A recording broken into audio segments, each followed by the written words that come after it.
Assalamualaikum warahmatullahi wabarakatuh.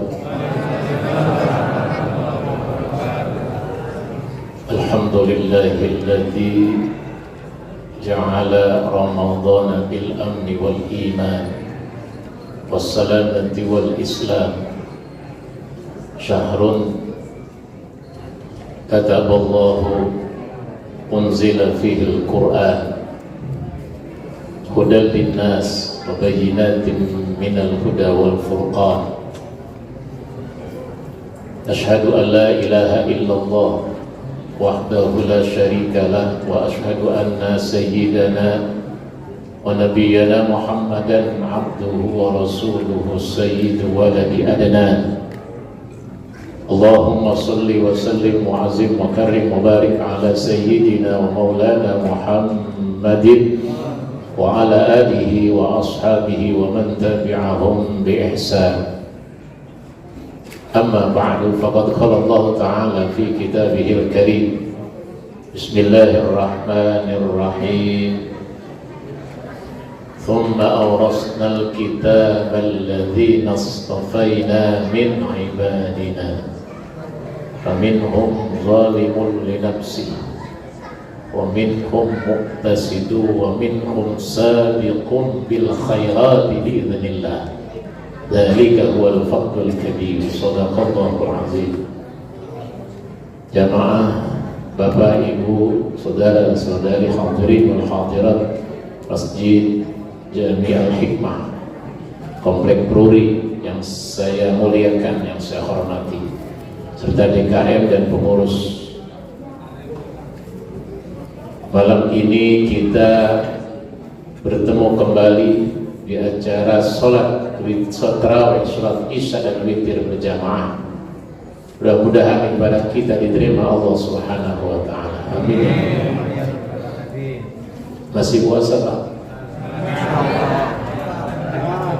Berarti pinter ya. Kemarin di Japo saya nanya itu orang, masih puasa Bu? Puasa Pak? Ente umat Nabi Adam berarti, bukan umat Nabi Muhammad. Alhamdulillah hari jangan puasa malam ini ya. Disuruhnya kita taraweh, qiyam Ramadan, witir, tadarus. Enak, enggak puasa malam.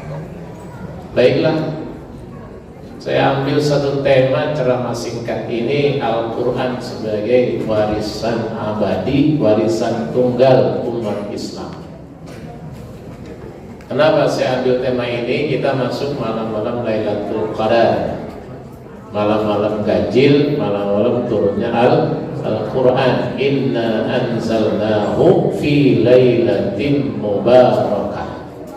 Sesungguhnya kami telah menurunkannya Al-Quran di malam-malam yang penuh barakah. Apa itu malam penuh barakah? Min ashril awakhir, 10 malam yang terakhir. Jadi udah disebut sama Ustaz BMC, ini malam ganjil. Sebenarnya kalau saya menyebut malam ganjil, nggak ada ganjil sekarang mah. Mengapa? Muhammadiyah hari Sabtu puasanya, kita Minggu, mana ganjilnya? Muhammadiyah ganjil kemarin, sekarang kita kan, ya kan dia mau duluan puasa hari Sabtu, dia ganjilnya duluan. Jadi nggak ada ganjil sekarang, ada genap-genap. Buat apa ganjil genap? Macet-macet juga. Ya, tetap kita orang yang ikut pemerintah gitu Pak ya.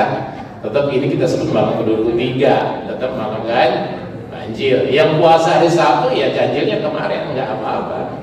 Mereka masing-masing punya keyakinan tersendiri. Yang jelas min asril awakhir itu hidupkan di masjid-masjid, diajak oleh DKM.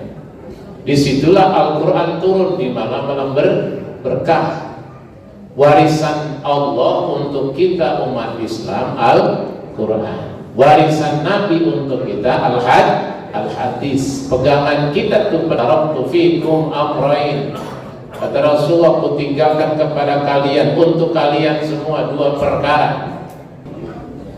Lan tadillu abada, enggak akan tersesat kamu selama-lamanya. Ma in tamassaktum bihima, selama kalian berpegang teguh kepada keduanya, Al-Quran wal kitabullah wa sunnatu rasulih, kitab Allah dan sunnah Rasul. Ini yang saya bicarakan warisan tunggal Al-Quran. Dasarnya surah Al-A'raf Fatir ayat 32 yang tadi saya bacakan. Summa, kemudian awrasnal kitaba, kami wariskan Alkitab, Al-Quran maksudnya, alladzina astafaina, kepada hamba-hamba kami yang kami pilih, min ibadina, dari hamba-hamba kami. Faminhum zalimun li nafsi, hamba kami terbagi tiga, ada yang zalim kepada dirinya sendiri, wa minhum muqtasid, ada yang tengah-tengah, wa minhum sabiqun bil khairat, ada yang cepat-cepat berbuat kebaikan dengan izin Allah, biiznillah. Dzalika huwal fadlul kabir, maka itulah yang demikian itu adalah keutamaan dari Allah yang maha besar. Bapak Ibu kalau diwarisin nama bapaknya dulu nih kita, kalau orang di Jakarta di Betawi kan warisannya gede-gede Pak ya. Dulu warisannya banyak, tanahnya lebar-lebar, dikasih warisan berupa harta atau sebidang tanah. Kalau warisan itu maka gak bakal abadi, paling-paling jadi rebutan, putus silaturahmi, ya, ada yang serakah, ada yang segala macam. Kalau warisan harta mah bakal habis, apalagi nggak bisa memanajemen hartanya. Ada yang diwarisin sama bapaknya, dia zalim kepada diri sendiri, dihabisin buru-buru, dengkak mah anggong, ya, duduk aja dan fatak udah malu memaksurah, dia itu dalam keadaan merugia, habis dah itu zalim. Di bawahnya kesono mulu tuh duit, dikasih banda sama bapaknya, tegarotan, kalau ngidul, ya, ngetan dikit, Ciranjang, sono ngidul ngetan gitu. Tahu Ciranjang Pak? Sono ke Cianjur, dia ke sono ngetan terus sono dia jauh ke Sukamandi. Tahu Sukamandi kagak? Ya itu kecamatan Sukamandi, kelurahan Sukadandan, biasanya Sukamejeng situ. Kalau kita melewat ke daerah tak apa namanya Indramayu lewat ke Sukamandi, betul kagak? Ya. Banyak apa zolim kepada diri sendiri, harta dihambur-hamburkan. Tapi ada juga yang muktasid tengah-tengah, dia pandai manajemen uang warisan dari bapaknya, dia gunakan yang baik-baik, dia simpan, tapi dia juga gunakan untuk apa namanya keperluan pribadi. Tapi ada juga yang cakep, sabiqum bil khairat, yang warisan itu dia wariskan lagi kepada anaknya, bahkan dia sisihkan untuk kepentingan agama hartanya. Karena harta yang milik kita yang sebenarnya bukan harta yang sekarang kita taruh kan. Kata Rasulullah, maluka ma qaddamta wa malu warisika ma akharta. Hartamu yang abadi, harta yang udah kamu dahulukan, yang udah kita infakin, udah kita wakafin, udah kita sedekahin, udah kita zakatin, itu harta kita di akhirat. Pasti itu milik kita.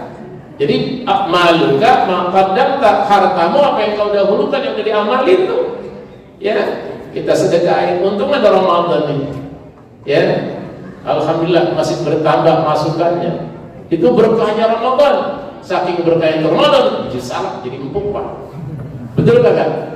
Aki-aki doyan jadinya tuh gara-gara Ramadan, jadi salah, jadi empuk.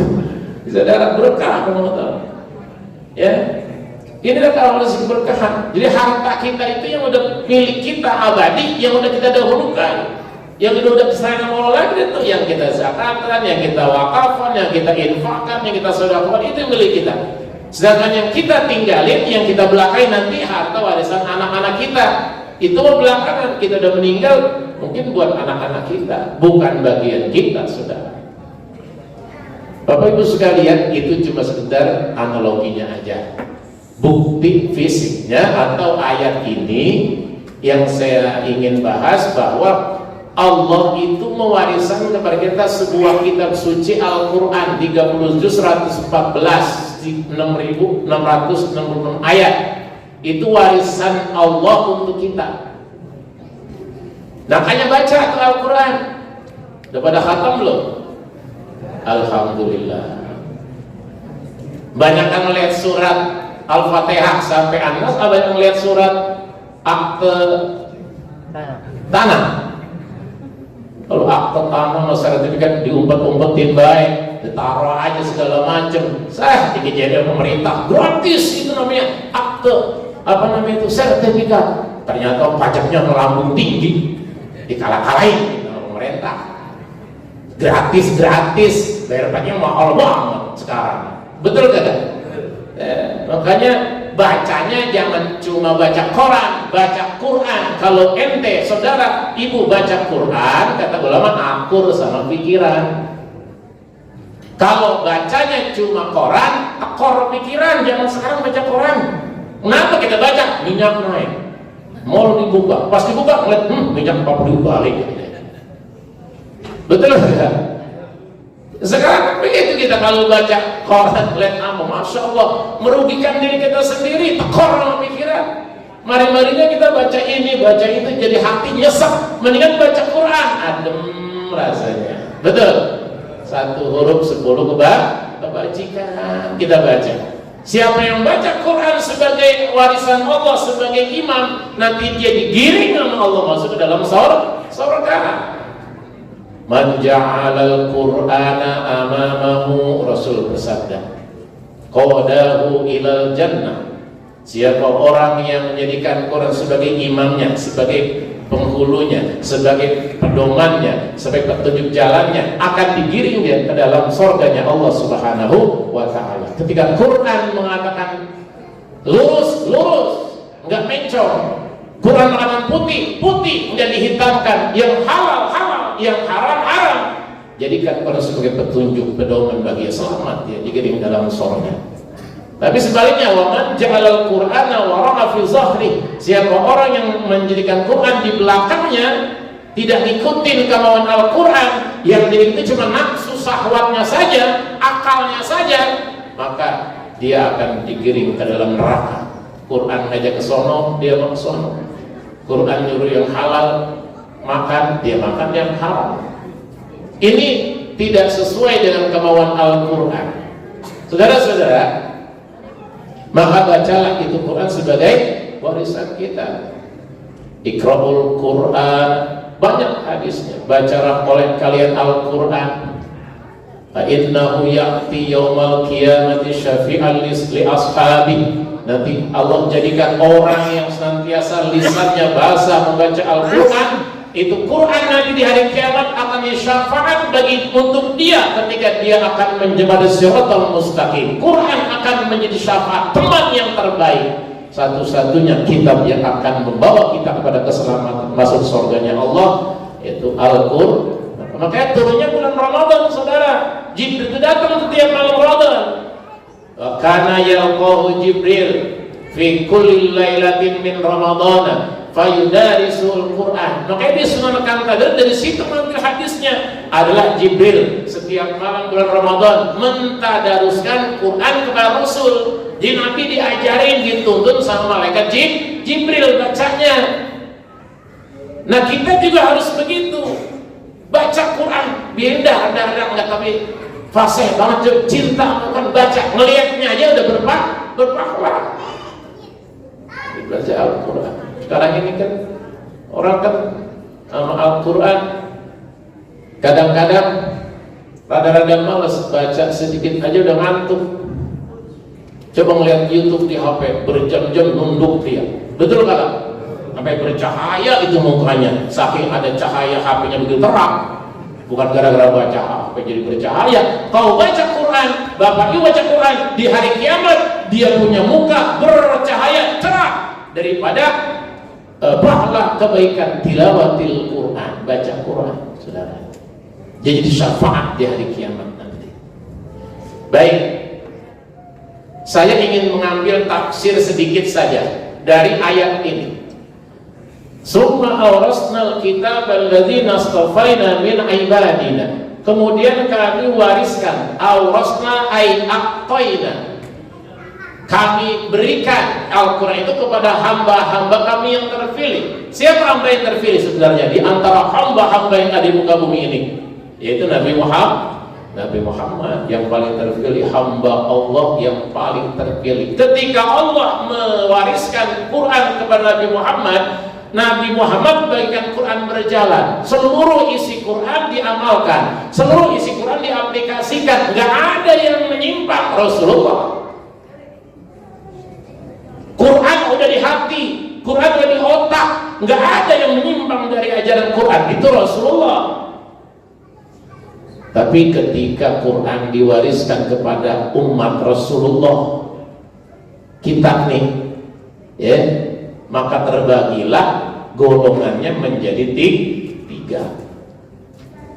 Faqassamallah bisalasati aqsam. Allah bagi menjadi tiga bagian, tiga golongan. Siapa itu pertama? Faminhum zalimun linafsi. Ketika dikasih Quran, diwariskan Quran, ada orang yang zalim kepada dirinya sendiri. Ada hamba Allah, ada umat Nabi Muhammad yang zalim sama dirinya sendiri. Bukan zalim orang lain, zalim kepada dirinya sendiri. Bayangin rugi saudara, apalagi zalimin orang lain. Dia zalim kepada dirinya sendiri. Siapa itu? Ya, ahlul ma'asi, orang-orang yang sedang berbuat maksiat. Dia mengerjakan yang mungkar, ya'muruna bil munkar wa yanhauna 'anil ma'ruf. Dia kerjain yang mungkar, yang ma'ruf ditinggalin. Ini zalim li nafsi. Ya. Kan kita juga ada umat Muhammad pulang dari masjid nukar sendal, ada kagak? Golongan yang mana nih kira-kira? Ada yang zalim memati orang Palestina, ada juga yang puasa juga begitu, Pak. Ini Ramadan udah masuk 21 ya, betul kagak? Nanti liatin aja nanti umat Islam. Ini sih karena masih ini malam Senin, orang sini ngomongin sekomplek keluar semuanya. Tapi ada yang ketika hari pertama Ramadan terawih keluar di sana. Giliran hari ke-6 ke-7 mulai susut dia. 20, 10, 20 mulai susut lagi. Kemana itu yang lain mereka orang Islam? Ya. Ya ini nih. Makanya nanti pas ujung Ramadan ada orang yang Idul Fitri, ada orang yang Lebaran. Potret Idul Fitri lain sama potret yang Lebaran. Kadang begitu ya Pak ya? Siapa yang Lebaran? Ya yang puasanya juga kali kadang-kadang seenaknya aja. Ya. Kemarin saya liwat Pak, nggak lama saya khotib di Pondok Kacang sana, Pondok Kacang Periman 2 Jumat lalu kan, bulan puasa.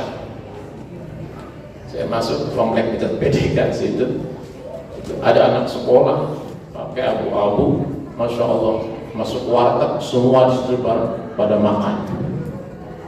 Saya ngeliat kakinya doang dari bawah, itu bukan orang Pak, kambing. Karena kaki kambing kelihatan dari bawah, surat palanya orang. Umat Islam bukan? Seragam oleh SMA abu-abu. Jangan-jangan di situ ada si Tabroni, ada si Romeli, ada si Ubaidillah. Islam bukan? Islam. Ntar mah yang begitu Lebaran paling dulu tuh di masjid, masuk paling depan, takbir paling rajin. Jangan-jangan yang begitu. Itu siapa? Dia umat Nabi Muhammad yang zalim kepada dirinya sendiri, yang puasa juga kadang-kadang kayak terpaksa. Boro-boro puasa, boro-boro terawih, puasa terpaksa. Kan ada yang terawih juga kadang-kadang begitu, malas rasanya, ini segala macam malas. Orang yang zalim kepada diri sendiri karena ikut hawa nafsu, nggak terdorong jiwanya, nggak termanajemen hatinya untuk dekat kepada Allah. Ini zalim pertama. Ya itu umat Nabi Muhammad, ada aja yang begitu. Yang sembahyangnya 2 tahun 2 kali, setahun 2 kali, Idul Fitri sama Idul ada kelihatan di masjid itu dia. Ya, yang sadar itu waktu mau kawin doangan kali lah. Betul, amal lagi sakit dah, ucap-ucap nama Allah. Karena kalau udah hilang tuh penyakit, sekarang udah lari aja, kemana tahu larinya itu. Itu hamba Allah yang begitu. Umat Nabi Muhammad zalim li nafsi, begitu kata Rasulullah. Siapa? Ahlul ma'asi, Kata Ibnu Abbas mentafsirkan itu zalim li nafsi adalah ashabul a'raf, penghuni di sorga, tapi bukan sorga.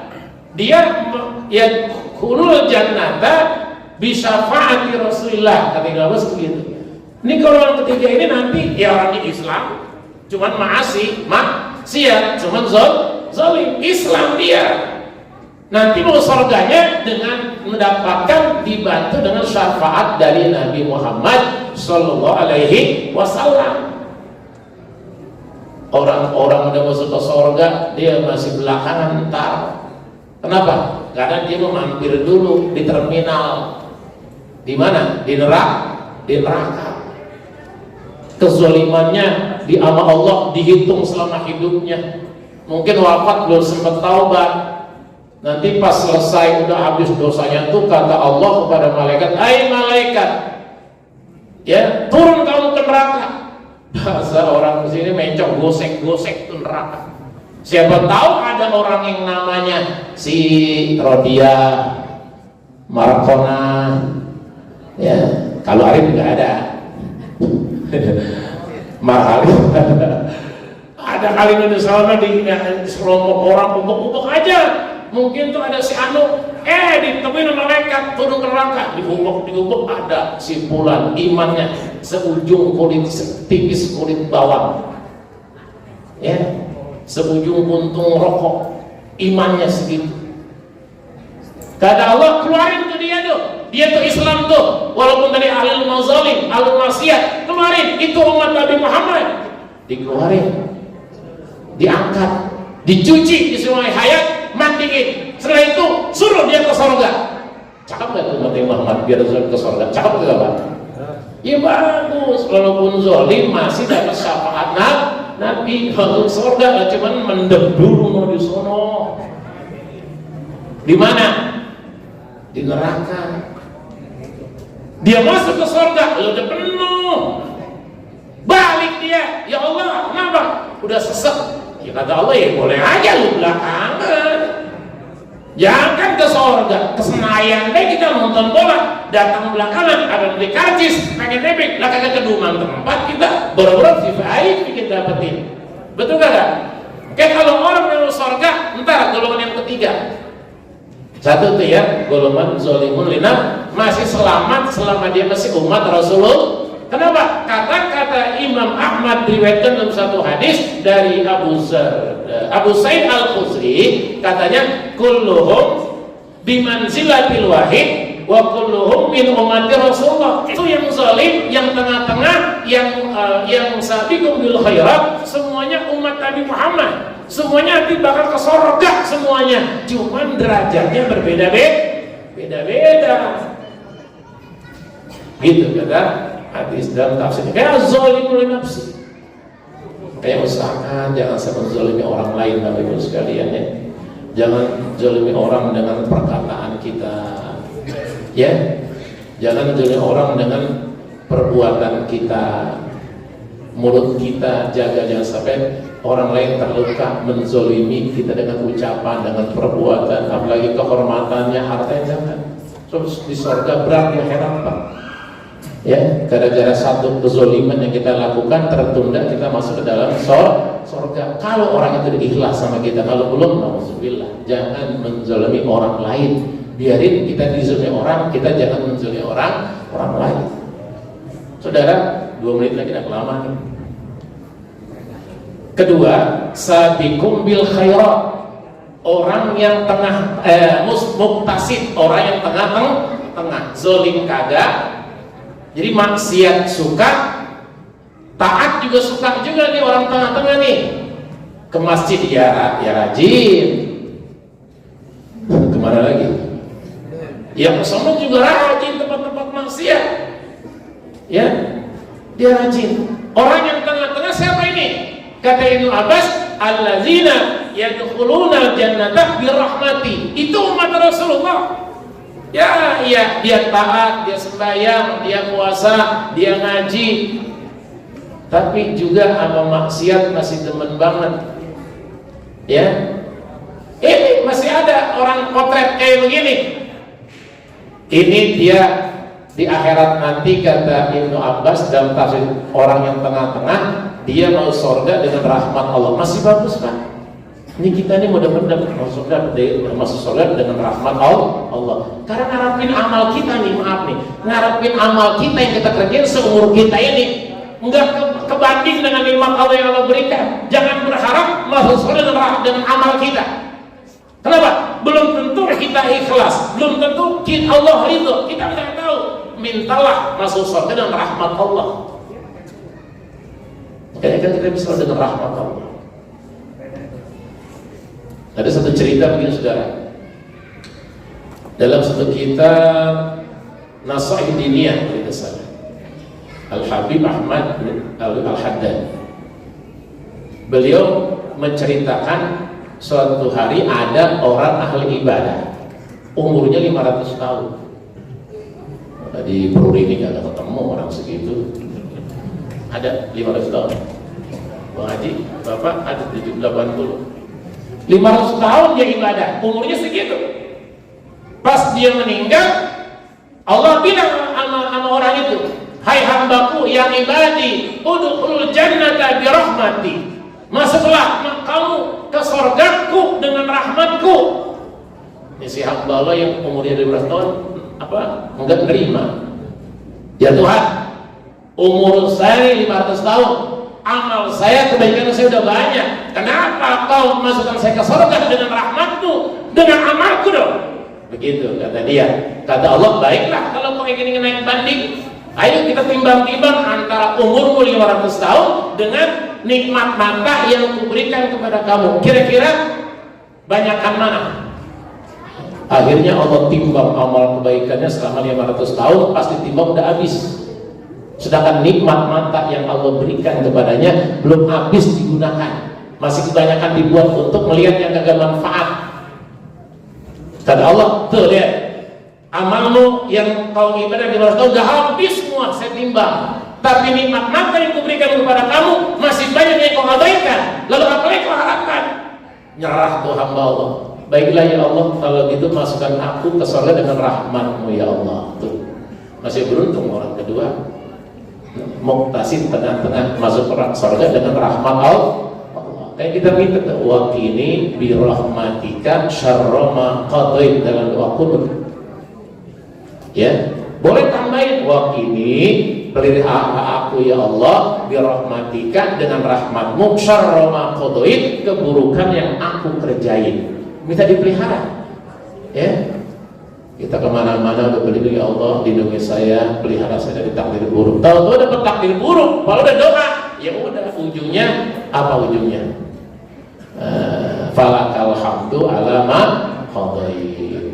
Segala puji bagi Kau ya Allah atas takdir yang telah Kau tentukan. Itu orang muslim ya, alhamdulillah ala kulli hal. Saudara, terakhir, sabiqum bil khairat. Orang yang mau surga, orang yang buru-buru berbuat kebaikan. Nah ini siapa nih kira-kira? Orang-orang yang cepat-cepat berbuat kebaikan. Kata Ibnu Abbas, alladzina yadkhuluna jannata bighairi hisab. Orang yang mau surga tanpa dihisab. Kalau golongan kedua tadi tengah-tengah ada yang mengatakan masuk surga dengan hisab yang mudah, tapi dihisab, hisabnya mudah. Kalau yang ketiga tanpa dihisab. Masya Allah, enak banget kalau begini ya saudara. Mau surga tanpa dihisab? Tolong sendal sih, tolong bayar. Itu lagi selamatan, lagi buka puasa bersama, piring masjid dibawa pulang. Gara-gara piring masjid, kata panitia, piring hilang satu nih. Yang bawa siapa itu? Itu kali si Anu tuh, si Joni. Ya Joni tiba-tiba ada ke surga tak tolak dulu gara-gara piring dibawa. Ditanya sama Allah, piring siapa yang kau bawa? Piring masjid, pulangin dulu. Jadi kamu ke surga. Kita kan hak orang sering kita abaikan saudara. Pengen mau surga tanpa dihisab, segalanya murnikan sekali kita. Walaupun kita ini kayak orang mimpi, nggak mungkin kali kita mau kesana mau surga tanpa hisab, mungkin tidak mungkin. Kali itu golongan para anbiya, para syuhada, orang-orang soleh. Tapi berharap kita, ayo boleh. Ada zaman Rasul.